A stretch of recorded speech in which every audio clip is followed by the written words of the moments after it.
tema a ser apresentado hoje, que é uma investigação estilística sobre uma peça musical atribuída ao espírito de Wolfgang Amadeus Mozart por Érico Bonfim. Então, Érico, por favor, quem vai coordenar a mesa é o Marco. O Érico Bonfim, apesar de ele ter dado os dados, né, oficiais, ele já se graduou em música pela Universidade Federal do Rio de Janeiro e acabou de entrar no mestrado também no Rio de Janeiro e tem um projeto de pesquisa no mestrado extremamente interessante vinculado à apresentação dele, que é sobre a música mediúnica de Rosemary Crown. Então, com vocês, o Érico vai nos prestigiar agora com a sua apresentação. Bom dia a todos.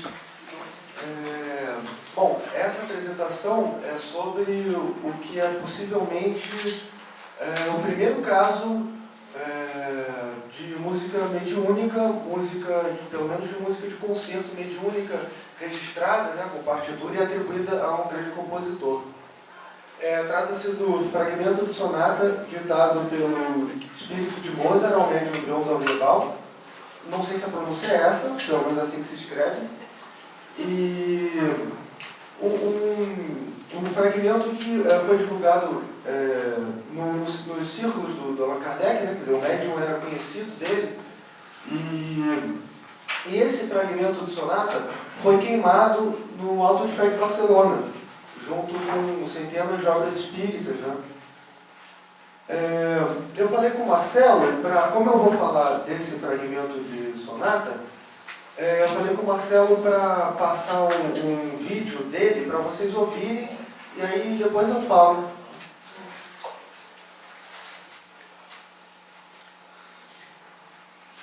Que aliás foi um vídeo montado pelo Ademir Xavier e divulgado no blog dele.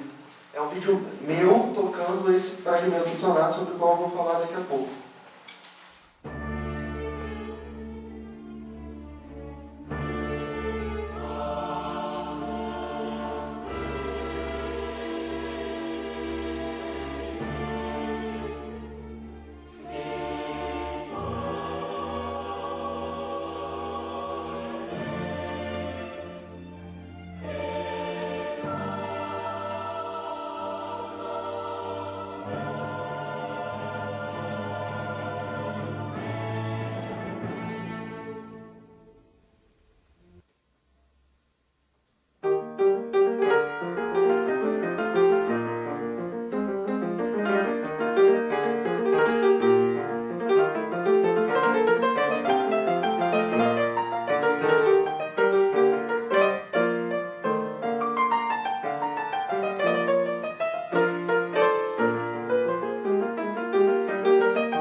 é que ninguém pode aprender o estilo de um compositor apenas por ouvir uma peça, né? Então a gente não pode dizer que essas pessoas realmente tivessem condições de dizer que o estilo fosse de Mozart, só por terem ouvido uma peça de Mozart imediatamente antes, né?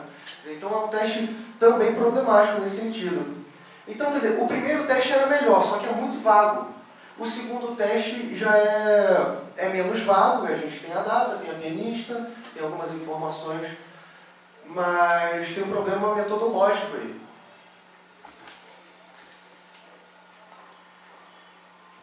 E isso, infelizmente, é tudo que existe de conhecimento sobre essa música até hoje, 150 anos depois. Muito pouco para uma música que se propõe a ser a prova da sobrevivência do espírito de Mozart, convenhamos, né?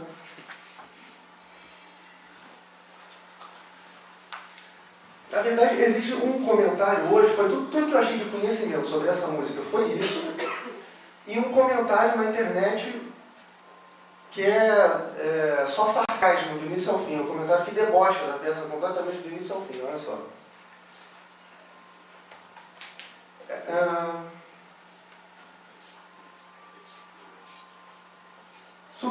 Na verdade, esse comentário é de um vendedor que estava anunciando a peça para vender. E aí ele comentou isso aqui no site.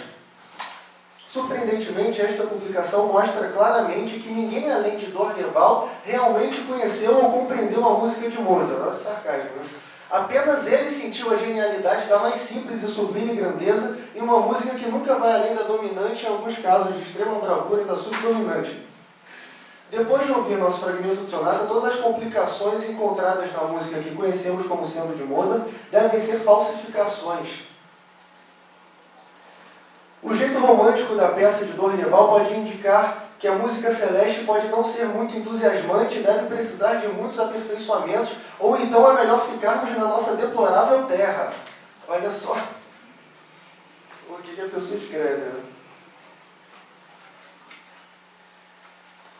Isso é tudo que se escreveu a respeito da peça até hoje, lamentavelmente. Agora, se a gente tirar o deboche desse comentário, a única coisa técnica que tem nele, a única coisa que pode ser considerada argumento, é quando ele fala que a música nunca sai da dominante nem da subdominante.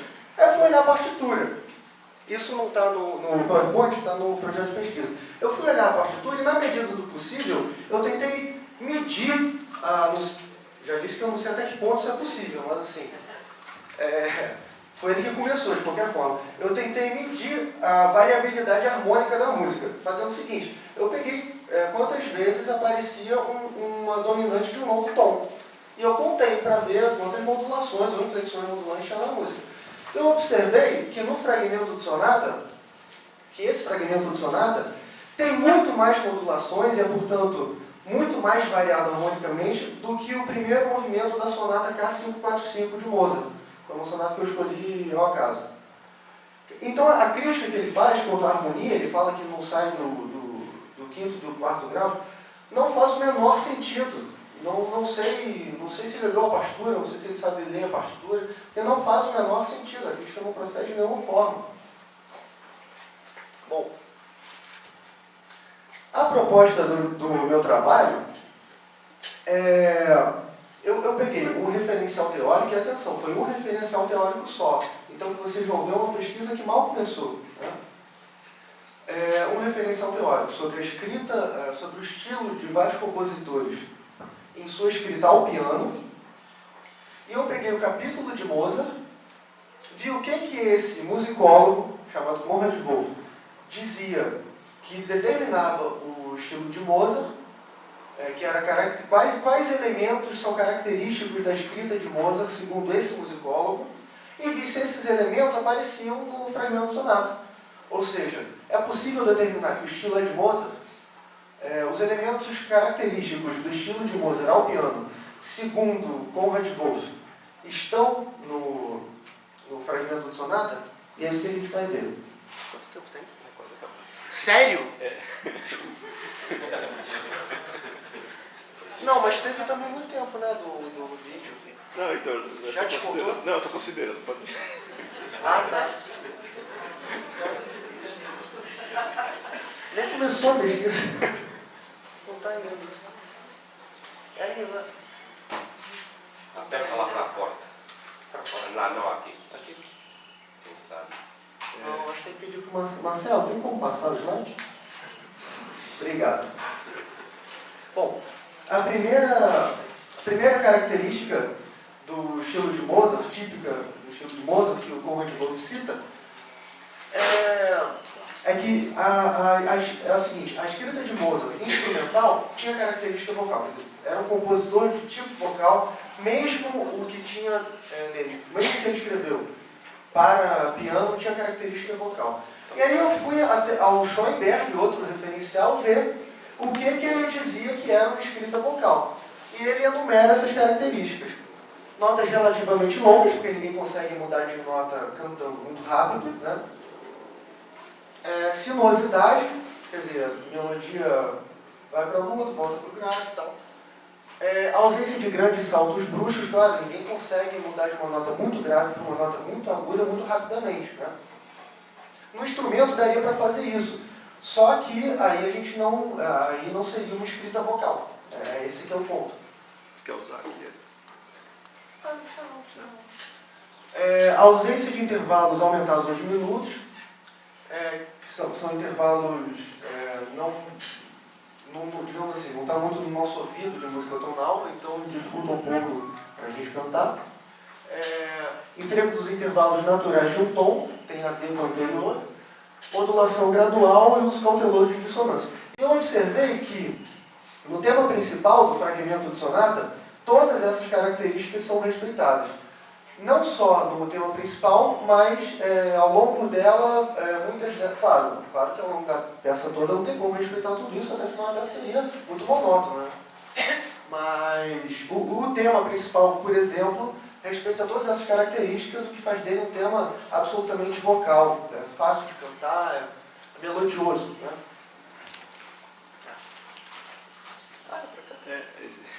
Esse aqui de baixo vai, se quiser. Outra característica que o Wolf coloca é que o quinto grau da escala é muito importante nas melodias de Mozart. Ele costuma começar com a quinta nota da escala sobre um acorde de tônica. Em outras ocasiões, segundo Wolf, Mozart, a melodia se dirige ao quinto grau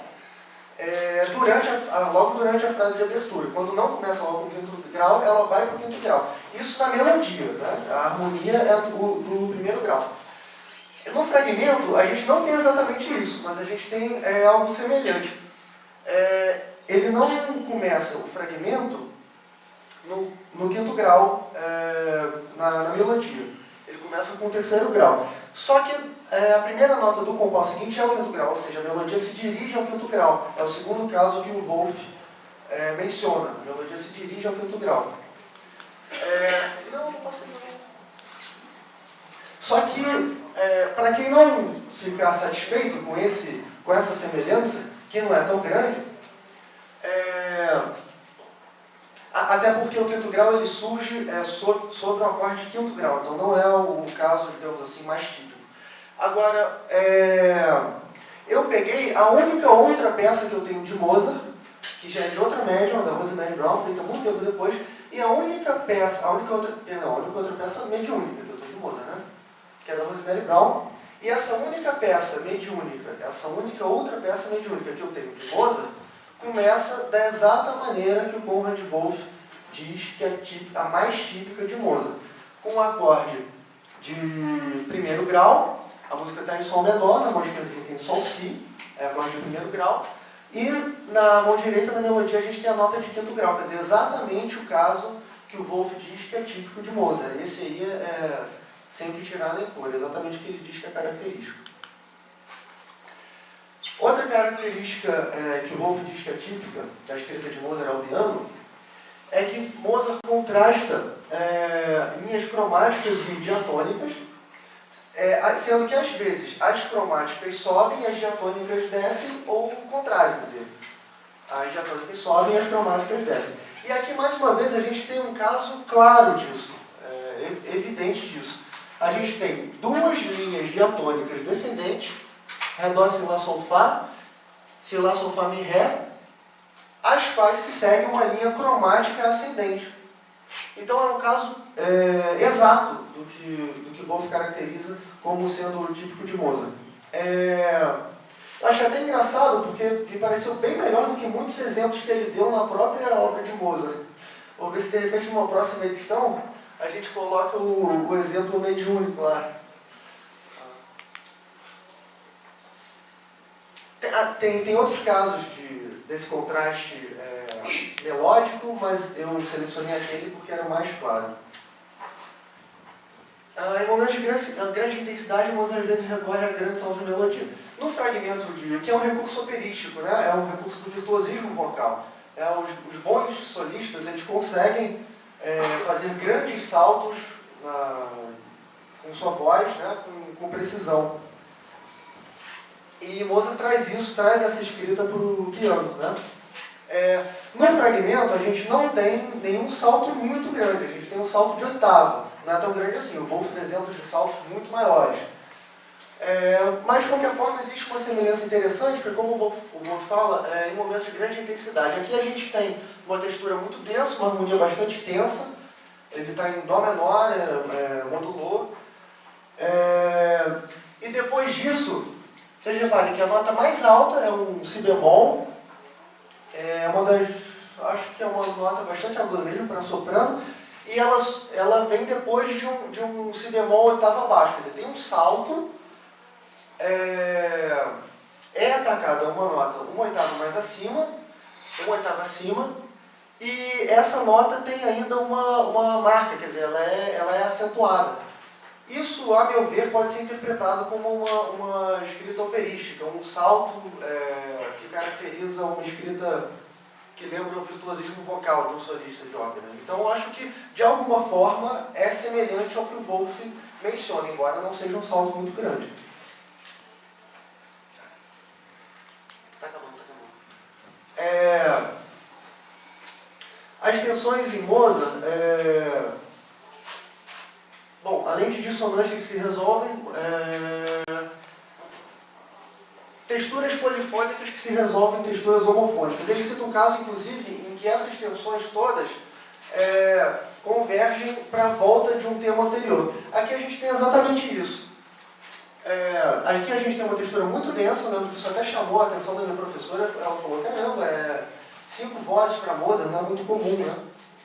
Então a gente tem 5 vozes, depois a gente tem 3 vozes, só que com mais independência entre as vozes, quer dizer, uma escrita mais polifônica, com muita tensão. Aqui a gente tem uma quinta diminuta, um intervalo muito tenso, uma dissonância muito forte, e depois de toda essa tensão e de toda essa polifonia, a gente tem a volta de um tema anterior, com consonâncias, com um movimento fluido, com uma textura homofônica. Então é um procedimento que se adequa perfeitamente, se encaixa perfeitamente na descrição do Wolf. Essa é a última. Nos últimos anos da vida, Mozart começou a escrever ligaduras que se prolongavam por mais de um compasso, como costume em sua época. A escrita clássica tem ligaduras curtas, né, um compasso. O Wolf diz que no final da vida, Mozart começou a usar ligaduras de 2 compassos, e ele chega a citar um caso em que Mozart usou uma ligadura de 3 compassos. O que eu achei muito interessante é que o fragmento de sonata tem muitos casos de ligaduras de 2 compassos, alguns casos de ligaduras de 3 compassos e um caso de ligadura de 4 compassos, o que insinua ou sugere de alguma forma uma continuidade entre o final da obra de Mozart quando vivo e a obra dele quando desencarnado. E essas são as referências. Obrigado. Muito bem.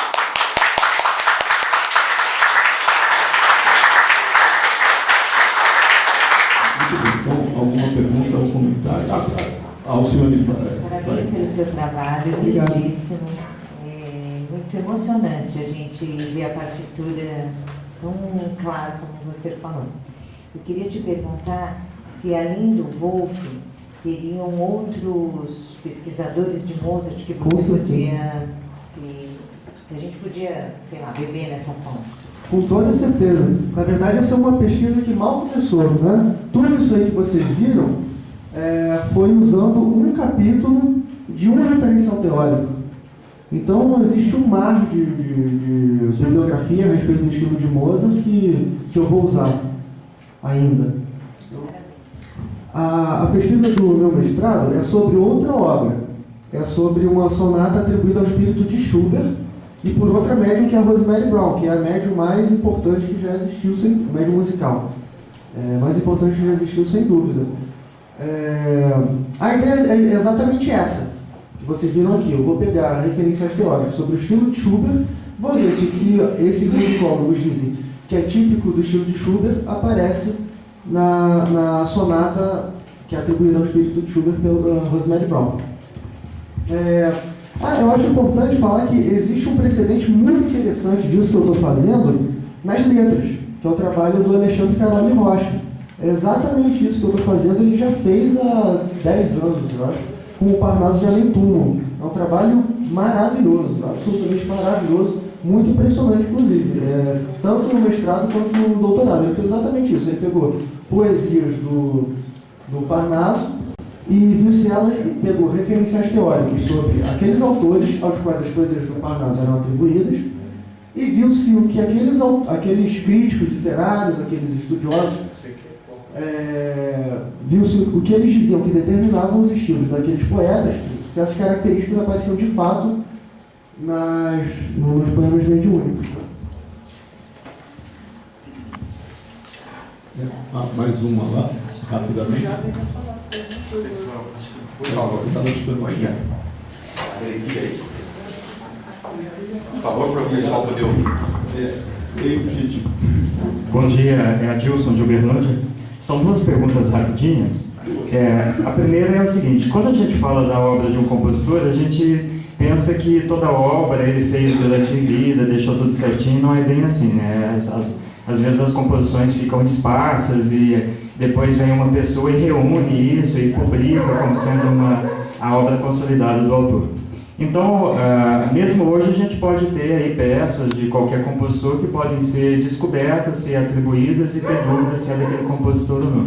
Então, a minha primeira pergunta é: esse referencial teórico que você está usando é o mesmo que se segue, por exemplo, para analisar uma obra aí no estilo, vamos dizer, forense, para ver se ela pode ser de fato atribuída àquele autor ou não? E a segunda pergunta rapidinha: se há elementos que destoam do estilo do autor, porque você focou nos elementos que harmonizam, mas tem elementos também que destoam? Obrigado. Bom, duas perguntas ótimas. Quanto ao primeiro ponto, eu não domino esse assunto de pegar uma partitura perdida e ver se é de fato do compositor, de um determinado compositor e tal. Mas, assim, o trabalho, a avaliação de estilo, eu acredito que seja no mesmo sentido. A diferença é que possivelmente não, muito provavelmente, se alguém acha uma partitura que pode ser de Mozart, ninguém vai chamar alguém que vai, eu acredito, né? Ninguém vai chamar alguém que vai olhar um referencial teórico e dizer se bate ou se não bate. Provavelmente vão chamar já o cara que é o referencial teórico no momento, né? Então, mas assim, eu acho que o trabalho é no mesmo sentido. Só que tem uma diferença. Eu acho também que quando alguém vai ver se uma partitura é de um determinado compositor, a avaliação não se dá só quanto ao estilo. Eu acredito que os peritos vão analisar também o tipo de papel usado, né, a caligrafia, para ver se aqueles elementos são condizentes com se o papel, por exemplo, havia na época, se poderia ser do compositor, se é o papel que ele usava, a caligrafia, se era a caligrafia dele e tal, que são elementos que nem, enfim, não faria o menor sentido eu usar aqui, né, porque é claro que não vão bater. O papel é claro que não vai ser, etc. Né? Então, eu fico só no estilo, enquanto eu acho que um trabalho desse tipo que você mencionou iria por outras características um pouco mais pragmáticas, enfim, que vão além do estilo. Qual foi a outra pergunta? Elementos que destoam. Não tem, não. Não mesmo, porque o estilo é claramente clássico, eu acho que... bom você ter tocado, tem sim. A forma é muito estranha. Eu ia falar disso, mas acabei esquecendo.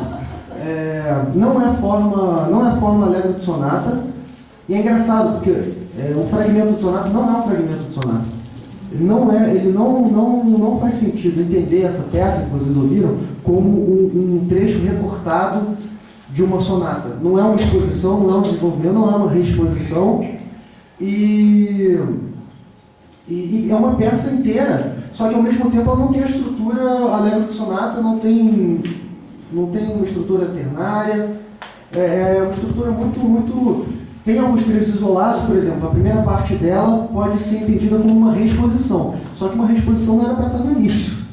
Então esse é o problema, assim, esse é o problema. Eu quebrei muito a cabeça para tentar entender por que essa forma estranha. Até agora eu não sei, quem sabe um dia eu acabo achando a razão disso, né? Muito bem.